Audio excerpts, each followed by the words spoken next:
Hey, how's it going? In this video, we are going to replace the sky with our custom collection of sky images using Luminar AI.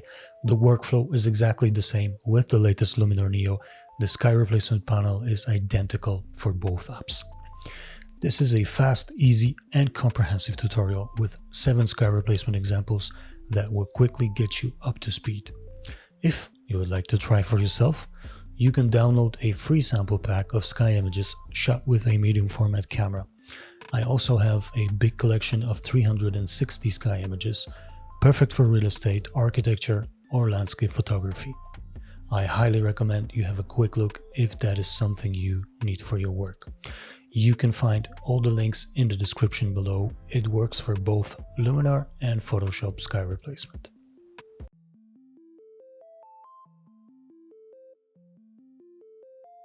Let's import our images first. Navigate to the Edit tab. This will open up the Tools panel. Scroll down to the Creative tab and click on Sky AI. Choose Sky Selection and show Custom Skies from the drop-down menu. This will simply open up the folder that contains your custom images. When you do it for the first time, it's going to be empty. All you have to do is copy and paste from your source folder. My images are already here, so I'll skip that step for now. By the way, Luminar says more than 50 images in this folder may slow down your computer. In order to access our sky images, I'm going back to the sky selection, and this time I am choosing Custom from the drop-down menu. This will show me a small preview of each sky in that folder. I'd like to start with this first image from Stavanger city center. I'd like to change the mood of this image. Most of the time I'm not making any radical changes with my sky replacement, and I think in this case I'll try one of the Twilights. Look at that, all it takes is one click. Luminar does a fantastic job of selecting the sky, although I think we can improve the horizon position and the horizon blending, especially in this area. Go to the sky orientation and activate the horizon position tool. The center line shows where the horizon is, and in our case it has to be moved down. Top and bottom lines will control the blending, so I think we can move it down and expand the blending as well.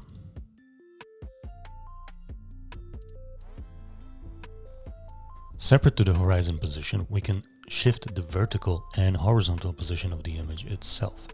Well, now let's shift it down and get rid of those dark clouds. Perfect. Now scroll down to Sky Adjustments. Add some brightness to the sky. Moving on to another photo from Norway. This is straight from the camera. An awesome cabin covered in snow. There is room for improvement in the sky department. I think we can use some of that magenta clouds to match the color cast on the snow. Now let's expand the transition with the horizon position tool to minimize this problem here.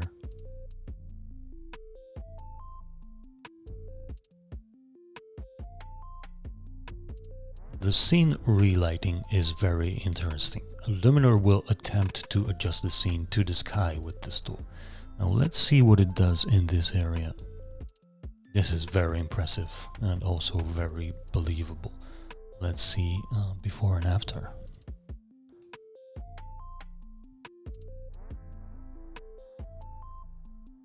Great. For this photograph, we are going to use a morning blue sky.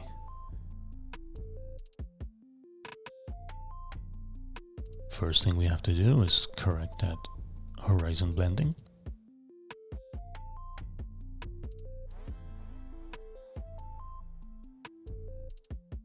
The sky is soft, but the background is out of focus, and that is different. Here is the answer.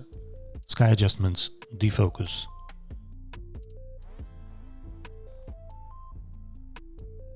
Add some brightness. I think this one is done.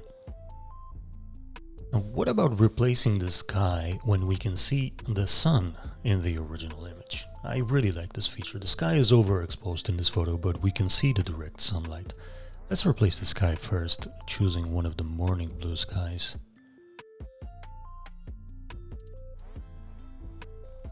this is way too dark, so we have to maximize the brightness and expand the blending area of the horizon.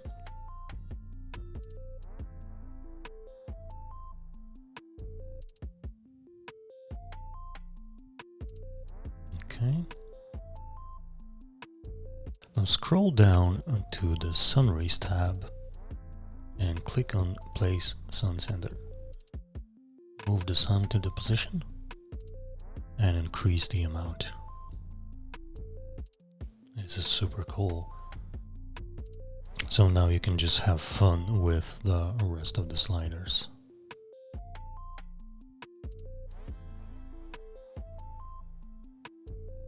Let's see how masking works in Luminar AI. When you replace the sky, the initial mask is created automatically, and most of the time it works really well. However, we can't access this mask and adjust it manually. We can use Mask Refinement tool. Let me set those to 0 so you can see how it works. A global slider will affect the amount of the sky image mixed into the scene, so it will try to fill all those gaps. If you have some smaller areas, you can use close gaps. Oh, this is almost perfect. Of course, the sky is a little bit too dark for this image, but I chose it on purpose so you can see how blending around those leaves works, and it's really good. What about the house? Look at the side of the building and the chimney. I'm afraid it's pointless to try to fix this with sliders. It's probably best if we try to add a mask that we can adjust manually and fully control. So navigate to the top and select the icon in the middle. We have 3 options available here: paint mask, a radial mask, and gradient mask. There are no more tools available. You are not going to find a pen tool, for example, or a lasso tool. Our best option is a paint mask.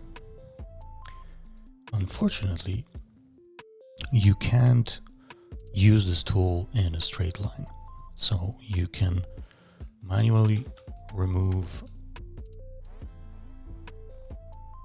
from large areas, but if you want to shift click and create a straight line, it doesn't work in this case. This can be somewhat frustrating when you have to work on 10 similar images from the same location.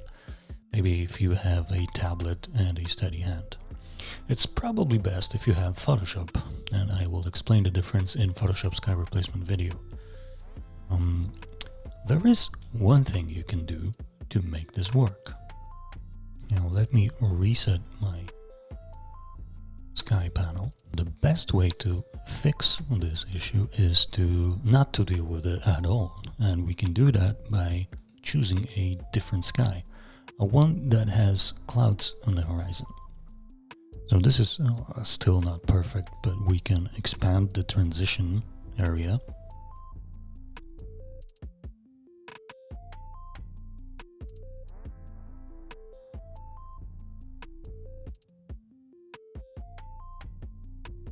And let's maximize the brightness. Now it's going to be much easier to refine this side of the building when we use our mask tool. So let's choose paint mask.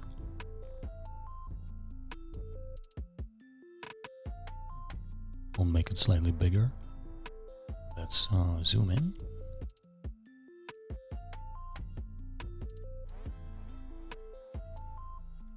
Smaller for the chimney. We don't have to be very exact because the background is white.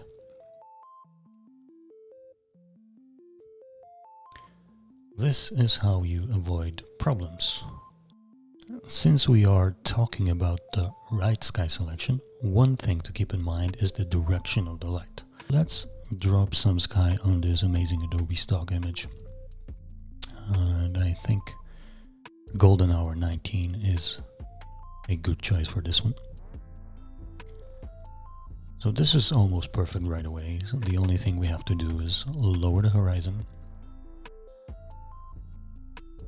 and flip the sky image to match the direction of light. Let's do one more with this cityscape.